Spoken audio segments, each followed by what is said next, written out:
Hey Techno Freaks, Techno here, continuing the character breakdowns for Dissidia Final Fantasy NT. This time, we surrender to the void with Exdeath. Cling to your sanity while you can. A specialist, Exdeath goes into the fight with the aim of neutralizing his foe's momentum, doing so through his unique mechanic, the mode switch. Upon pressing the L3 button, Exdeath will switch into a new mode, giving him new properties. We start in Berserker mode, granting Exdeath Vanguard level poise and a slight damage boost, then rotating into Nullifier mode, which will reduce all of Exdeath's EX skill cooldown times by a considerable amount, while also granting the final blow of his attacks to afflict the debuff Death Knell, which locks away the opponent's general EX skill for about 15 seconds. We then finish with the final mode, Hexa mode, which at the cost of some attack potency allows Exdeath to afflict a debuff from the final blow of his attack, similar to Nullifier.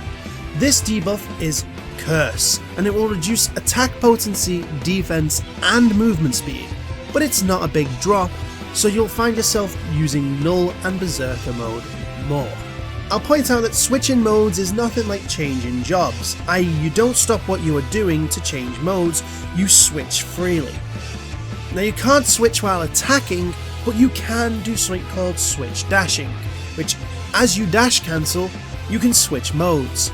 This opens up a few tactics and helps the Hexa mode have some more utility, as wall rushing someone in Hexa mode, then switch dashing into Berserker mode will improve the damage a bit. His BP attacks are as follow. Both his neutral ground and air are Sword Dance, where Exdeath puts on his red slippers and like an oak tree caught inside an F5, majestically smacks his opponent 3 times in the face, sending them flying for a wall rush. The move itself is very narrow, as Exdeath doesn't have much in horizontal play, but it's a powerful attack, like all neutrals are, and should be his main combo ender on the ground or in the air. His ground forward Vacuum Wave has Exdeath send out a vertical slice of air at the opponent, sending them flying for a wall rush. This move is awesome and is similar to Cecil's Dark Side. It pierces through enemies and the range isn't bad. This move is so versatile. Someone coming at you, Vacuum Wave. Someone attacking your teammate, Vacuum Wave. The core appears, Vacuum Wave, Vacuum Wave, Vacuum Wave.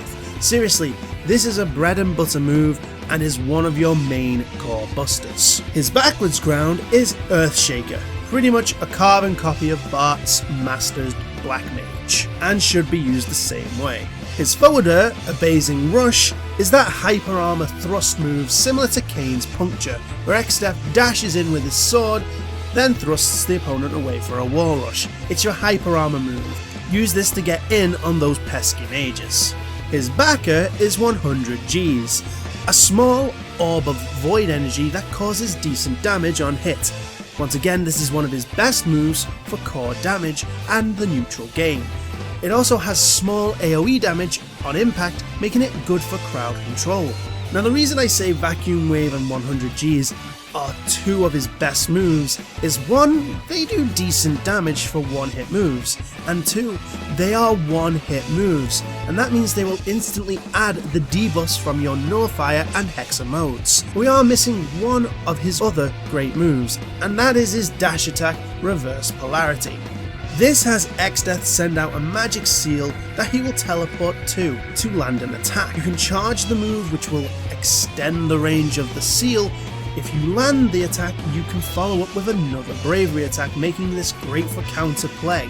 The biggest issue I have with it is the opponent can see the seal, which has always been the status quo for the move, but it gives the opponent too easy a time to figure out what you are actually doing. And also you can no longer bounce the seal off walls, which makes this attack pretty linear. However, using this move will always put you in the air, meaning you can follow up with an Abasing Rush to try and punish the person punishing you, if that makes any sense to you at all. Using Reverse Polarity off a wall rush to add an extra bit of damage is a great tactic, and the move itself can also be a great get out of jail free card. For HP attacks, we start with Delta Attack, a returning HP attack that is the shadow of its former self. Where the old one would act like Warrior of Light, Shield of Light, this one is just Bitter End but without the blocking or range. It has a small boon of being quick and chargeable, and it does have some added BP damage if you use it while in Berserker mode. But it's nothing major, it's like 64 BP. So yeah, moving on. His second HP attack is Maelstrom, and it is possibly his most popular attack, as it's pretty spammable. Isn't that right, Aaron? You know who you are! This has Exdeath create a tornado that lingers for quite a bit of time. It can hit multiple enemies and will inflict the debuffs from Nullifier or Hexa mode if used while in either of those forms.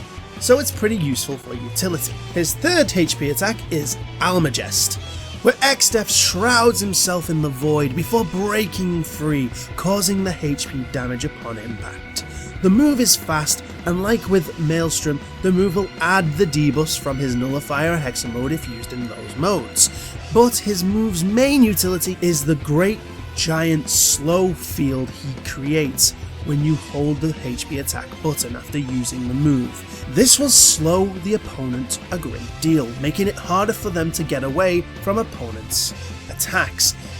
And the AoE is pretty big, so you can effectively use this move above enemies to give your teammates the upper hand.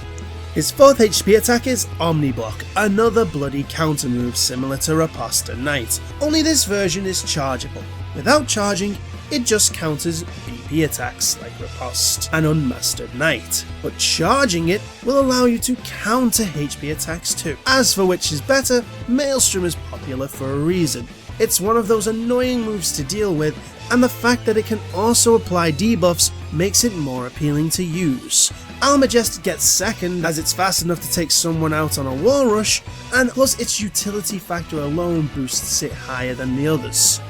But it's not a great one to use just in regular play, due to Exdeath's movement speed. Omniblock is my personal favourite, as unfortunately I'm a sucker for counter-based moves, but I do feel it should block all without charging at the cost of some active frames, as although the charge itself isn't too long, the move has issues working with latency.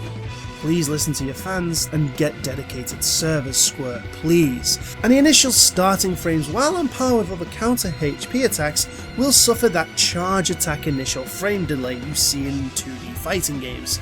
That doesn't exist, but it clearly does, as I had more trouble countering with Omniblock uncharged than I did using Knight or Riposte, even in matches with good connectivity. But still, I find Omniblock way better than Delta Attack.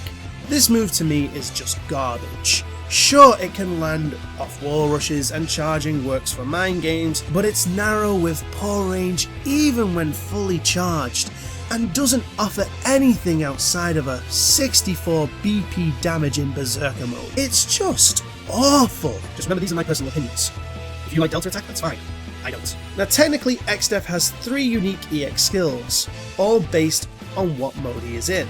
It sits on a 75-second cooldown or a 60-second cooldown if you stay in Nullifier mode. In Berserker mode, the skill becomes Black Hole, a close-range horizontal attack that deals some BP damage before inflicting a debuff of the same name, which will reduce the opponent's BP by about 400 BP per second for around 20 to 25 seconds. This debuff will be removed by either the opponent hitting you, the opponent landing a HP attack, or if that afflicted enemy gets broken. When in Nullifier mode, the EX skill will be Power of the Void. This will create an AoE similar to Almagast's slow field for about 10 to 12 seconds. If an enemy player is caught inside this field, all their EX skills will be locked, including the unique EX skill. Now, while not a long time, this can be a big issue for characters like Ramza who live up their EX skill to deal with. While in Hexa mode, the EX skill becomes White Dwarf, a buff that lasts for about 25 seconds and does 2 things. 1, it will allow Exdeath to inflict curse onto opponents while in his other modes, but more importantly, when in Hexa mode itself, this upgrades curse to Blight, increasing curse's potency to actually being very useful. Oh, and just to point out, Curse and Blight do not stack. Blight will override Curse, and Curse will not apply on someone who is afflicted with Blight. Now, all of these skills have their uses, and I can't tell you when and where to use them exactly, because things change in the heat of the match. Personally, I like White Dwarf, as it has a longer timer, the attack, defense and speed reduction of Blight is really good and suits my style, and Black Hole teases us with 400 BP loss per second, though you have to have it completely land, and if you are hit during the animation, it gets cancelled out. But if it lands, it causes so much trouble for the opponent caught by it. Power of the Void feels a bit niche to me, as although the ability to lock unique EX skills is great, and 10 or 12 seconds may seem like an eternity to the players locked out of their skills, it offers less to you, unless you know that Ramza is about to lose his shout. For general EX skills, you have to have Enfeeble. Exdeath is a slow character, if not the slowest character in the game, so catching people will be difficult. I also like to run Dispelga, as it fits Exdeath's character quite well. The skill pretty much removes all buffs outside of certain unique ones, making things frustrating for the team. Now imagine being Cloud and you've bided your time for Mighty Strikes to use with that limit break for Omnislash. You get hit by Death Knell. You wait 15 more seconds to actually pop your skill. You pop Limit Break. You pop Mighty Strike. And then Mighty Strikes is gone, making you waste all that time and effort. As for team comp, it's really hard to say. I'd say someone with power and the ability to intercept like Cloud, Cecil or a Trapper, and someone who can hold up opponents with attacks. Virion would work well here. Then it's about paying attention to each other. You do not want to overextend with Exdeath, as we get into my thoughts. Exdeath is surprisingly still good. He is nowhere near the god level he was in Duodecim, and I believe it's the complexity that makes him the least picked character. His downside is his speed, both movement and attacking. He has such slow startup frames that he loses out on one-on-one situations way too many times. So as I said, overextending yourself with Exdeath will surely cost you a stock. Now the key to a good Exdeath is cycling through his modes competently, and that can be a task. There will be moments of accidental switching, and you're getting used to it due to the analog stick, but you will get the feel for it soon enough. Note that if you are in the neutral game, you should be in Nullifier mode to boost that cooldown time. When you go on the offensive, you want to be in Berserker mode to gain the most damage. Hexa, as I've stated, isn't all that great without White Dwarf, but hey, if you can't switch to Berserker fast enough, attack in Hexa and then switch dash to get back onto the higher damaging Berserker. On paper, Exdeath seems weak and very confusing, but if you keep a cool head, stick with your teammates and assist them with those debuffs, you will turn that dead wood into a giant sequoia. I think that's how trees work. Prostrate yourselves before your master. Okay, that's it for today's breakdown. Don't forget to like, subscribe, hit the bell thingy, and share this video. Also, if you have any tips and tricks that you found out yourself, please share them in the comment section below. And finally, tune in next time, where we will do our best with Terra. But until that day, this has been Techno Odin. Take care!